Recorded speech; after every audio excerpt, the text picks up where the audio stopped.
বিদেশ থেকে ফেরবার পর স্বামীজির স্বাস্থ্য ভেঙে পড়েছিল। স্বাস্থ্য উদ্ধারের জন্য স্বামীজি গেছিলেন দার্জিলিংয়ে। একদিন স্বামীজি সকালবেলা কয়েকজনের সঙ্গে বেড়াতে বেরিয়েছিলেন।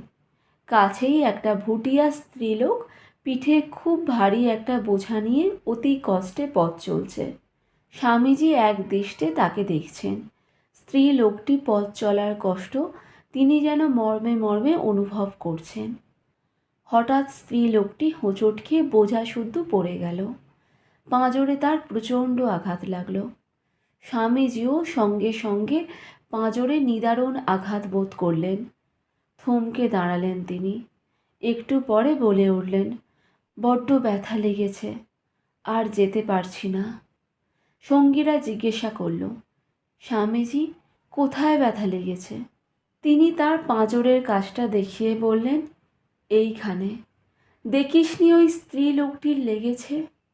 অনুভূতি যাদের অসাধারণ তীব্র, তাদের ক্ষেত্রে এরকম অনেক সময় ঘটে। ঠাকুর শ্রী রামকৃষ্ণের জীবনেও এরকম ঘটনা ঘটতে দেখা যায়।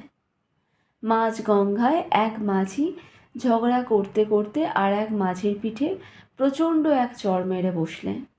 তীরে বসে থাকা ঠাকুর সেই চড়ের আঘাত নিজের পিঠে অনুভব করে আর্তনাদ করে উঠেছিলেন।